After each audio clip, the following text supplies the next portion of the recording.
Today is the day kung saan magpapalit na ako ng fuel filter nitong aking Honda Beat Fi version 2. Sa mga gustong umiscore nito, gustong bumili, kung sa YouTube mo ito mapapanood, is ilalagay ko dyan sa description yung link ng Orange app. Then kapag sa Facebook mo naman ito mapapanood, ilalagay ko sa comment section yung link ng Orange app. And lastly, kung sa TikTok mo naman ito mapapanood, is andyan sa ating yellow basket. Kaya check out na! Alright, syempre, unang-una natin gagawin, lalong-lalo na sa mga hindi pa marurunong, tatanggalin natin tong screw, no? Phillips screw, gagamit ka na ng Phillips screw. Tatanggalin lang natin to. Ito ang ating unang tatanggalin.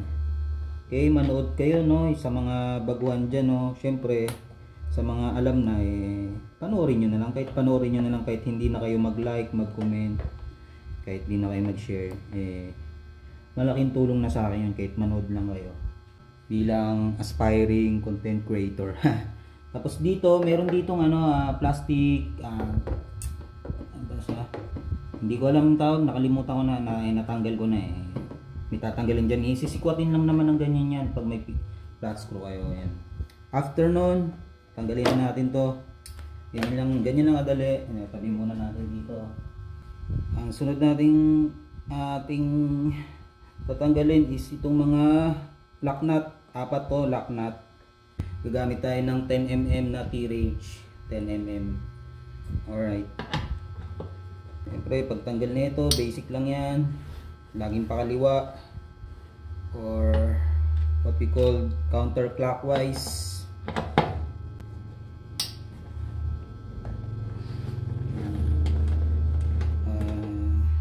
Siyempre, sa mga baguhan, sa mga gusto magbalak mag-DIY, mahilig kasi ako mag-DIY. Simula nung nagkamotor ako, mahilig talaga ako mag-DIY. Bihira lang ako magpagalaw sa mga mekaniko. Inaaral ko talaga yun. Kaya, siyempre, di ba, maiwasan yung magkamali man, kasalanan ko. Wala akong sisingibang tao. Ganun lang yun. Pag natanggal mo na tong 4 na lock nut tawag dito na 10mm size, pwede mo rin unahin tong yung mga socket to, tapos ito yung fuel line, pwede mo unahin yan, depende sa'yo kung ito gusto mong tanggalin o itong lock nut. Tabi natin tong lock nut. Sa pagtanggal na itong socket na to, i-click mo lang to pababa, ayan sabay hilahin, kita nyo ba, ayan, pipindot yan. Pag pindot mo, hilahin mo palabas pa gano'n. Dali lang yan, huwag kayo matakot. O ayan, di ba, natanggal na. Wait lang yan. Tapos itong fuel line, kita nyo, meron tong lock. Ang pagtanggal nito madali lang. Meron tong clip, iusog mo lang ng ganyan. Makikita nyo, iusog lang to pa ganyan, then pupush mo to pababa. Maigets nyo agad yan. Push mo yan, tapos push mo to. Yan, may clip kasi parang manipis na clip. Push mo lang, pagdikit mo lang ganyan, tapos push mo pababa. Pag may click na kayo na narinig, ibig sabihin ready na siya para hugutin. Kung matakot mag-DIY, madali lang yan. Okay, natanggal na. Diba? Sobrang dali lang. Sa mga gusto mag-DIY. Tapos to, sunod natin itong mga bakal na bracket. Okay, malilito. Kung nalilito kayo sa pagbalik, picturean nyo muna bago nyo tanggalin. Dahil syempre alam ko na to, hindi na kailangan ng video or picture. Ganyan lang. Tapos sobrang dali lang talaga nito, guys. Ayan na, ready to isa pa pala, pag nagtanggal kayo nito, nagpalit kayo nito, kailangan konti na lang gasolina nyo. At least 2 bar. Yun, pwede na 2 bar. Tama-tama, hindi ako nagpagas kagabi, galing sa biyahe, may 2 bar pa. So ito na. Tanggalin mo yan, dahan-dahan lang ha. Pag hindi mo sure, dahan-dahan lang. Yan, dahan-dahan lang. Sikot-sikot lang konti para hanggang sa lumabas. Ito, kapag first time ka magtatanggal, talagang mahirapan ka. Kumbaga may konting kaba. Ikot-ikot lang, ikot-ikot lang, ikot-ikot lang. Lalabas ka din. Diba? Kahit sanay na ako nagtanggal nito medyo nahirapan pa rin ako. Kalimutan ko na paano. Basta dahan-dahan lang para hindi siya masira. Pagka nasira, di wasak. Ulit. Ayaw niya magpakuha. Hindi na pahiya ako. Ito, ba't ganito to? Diba, ang itim na. Kung makikita nyo, napaka-itim na. O, yan na. Labas na siya, guys. Tandaan lang. Malapit na. Ayan na, malapit na. Ayun, huwag kayong matatakot. Lumabas na siya. Alright. Tapos, abang natin to. Yan lang guys, na siya floater. Sa tagal na hindi ko na nakalimutan ko na itsura. Yan wala itsura to. Ayan guys, ayan yung itsura kung marumi na. Compare mo rito, papakita ko sa inyo. Open natin tong bago. Siyempre, diba, napakalinis. Nakikita nyo naman sa box. Ay, sa package. Mali. Yun na guys, bago. Diba? Yan siya, yan. Yan yung tsura niyan pag bago ka. Sa mga magtatanong kung kung tuwing kailan ba, huwag nyo kakalimutan guys, may o-ring to na maliit wait lang yan may o-ring yan, dito yung nakalagay. Okay, tabi na. Sa mga magtatanong pala kung tuwing kailan ba nagpapalit ng fuel filter, ang tamang sagot dyan guys, wala talagang eksakto depende yan sa paggamit. Pero sinasabi kapag nag-research kayo sa Honda, based sa experience ko, pag nag-research ka kasi or sa mga mapapanood mo na sikat na or mga professional na, is between 10,000 km to 20,000 km, based yun sa mga research ko. Ako naman, pag sa sarili kong motor, depende sa akin kung hanggang kailan, hanggang sa wala akong nararamdaman na problema, hindi ko yun papalitan. Huwag niyong gagayahin yun kasi motor ko naman to. Kumbaga, my bike is my rule. Ganun lang yun. Huwag nyo na, kung papaisip kasi kayo, baka mali yung ginagawa ko. Siyempre, advice ko na lang is, hindi na lang gagayahin yung diskarte ko kasi diskarte ko naman yun. Pero sa mga masiselan, 10 to 15k or pinakasagad is 20k is magpalit na kayo. Depende pa rin sa inyo yan kasi motor nyo yan. Ito, yung sa motor ko, ewan ko kung limutan ko na kung kailan yung huli kong palit. Pero makikita nyo naman, napakarumi na. Napakarumi na ba? Parang hindi pa nga Pero tingin ko marumi na yan. Ayun. Last time kasi nag-upload ako, naglinis ako ng throttle body saka yung air filter kung mapapanood nyo. Naglinis ako kasi may nararamdaman akong hagok problem, issue ng main issue ng Honda Beat. Yun, may hagok problem akong na experience. So the first thing na naisip ko is maglinis nun.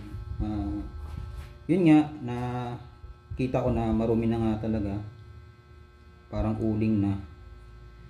Parang uling na yung throttle body. Then after kong malinisan yon, pati yung tawag dito, yung air filter is mga ilang araw, mga hagok-hagok pa din. So naisipan ko ito naman isunod ko yung fuel filter.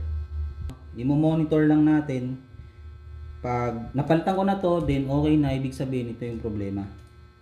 Dahil siguro medyo madumi na, hindi nakakahigop ng maayos tong fuel pump asin natin para mag-produce, mag-release ng gasolina dito sa fuel line natin papuntang fuel injector. Dahil nga ito, dahil sa marumi na. So let's go. Ang pagtanggal na ito, iikutin lang. Ikutin to ikutin. May lock kasi yan, dalawa. So, yan. I-release pala natin muna. Sorry hindi naman ako sobrang professional. Medyo nakakalimutan ko rin kung basta ito, panood nyo. I-release nyo lang. I-release nyo lang naman yun. Tapos hugutin nyo na. Okay, yan. Sana masundan nyo po yung turo ko. Yan. Ito yung lumang o-ring, no? Yan, lumang fuel filter. Siyempre, lagay na natin sa basurahan yan. Then, konting punas-punas lang sa niya. Kasi ito naman yung dust seal niya, no? Papalitan na rin natin yan. Huwag kayong manghinayang. Okay, mura lang yan. Tapos, konting linis-linis lang dyan. Tapos papakita ko sa inyo yung yung isang kasama niya. Itong o-ring, and then yung dust seal. Itong dust seal yan na yung nalagay, syempre. Diba? Ganyan. Diba? Fresh na ulit, bago na ulit. Then yung o-ring, pasok natin dyan. Dito yan. Kailangan lapat mo dyan yan. Okay. Then lastly, yung ating fuel filter. Yan. Lalagay mo dito yung o-ring. Then lulusot natin. Siyempre. Ganito ganito, para huwag kayo malilito. Ganito ang niya, yung position niya. Naka-align dito. Yan, ganyan. Hindi ganito baka magkabaliktad kayo. Mahirap yan ilusot. Hindi ganyan guys Lusot natin. Then ikot lang ulit. Okay, lock na. Ganun lang. Then syempre balik na natin. Una itong floater. Ganyan lang. Dahan-dahan lang guys. Para huwag kayong kakabahan. Lalo na sa mga baguhan. Okay. Tapos dahan-dahan lang. Dahan-dahan lang. Dahan-dahan. Dahan-dahan. Dahan-dahan. Dahan-dahan. Dahan-dahan. Oh, di ba? Tapos yan. Iayos natin tong o-ring niya.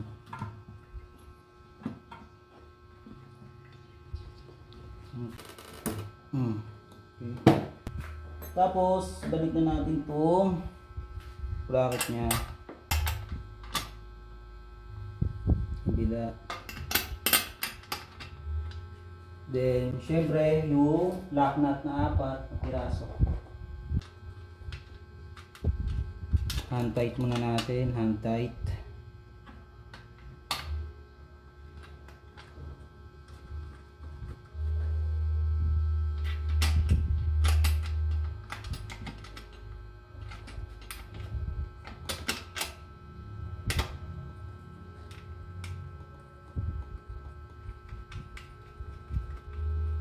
Then, gamitan na natin itong 10mm T-wrench.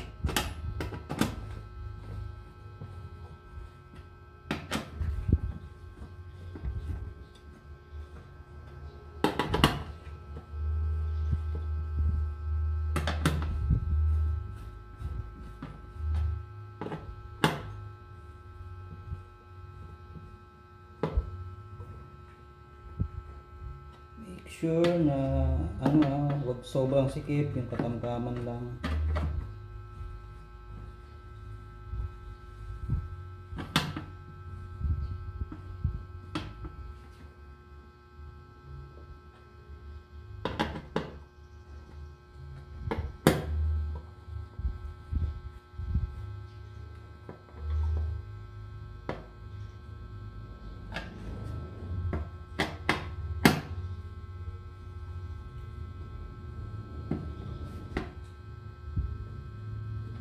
Okay, after that, itong socket niya, ibabalik lang natin ang ano, same sa kung anong ginawa natin kanina. Okay. Then, check natin kung gagana. Kung ano siya, magpuproduce siya ng gasolina. May tunog yun eh. Ganun. So, isusin natin. Okay, narinig nyo ba? Isa pa.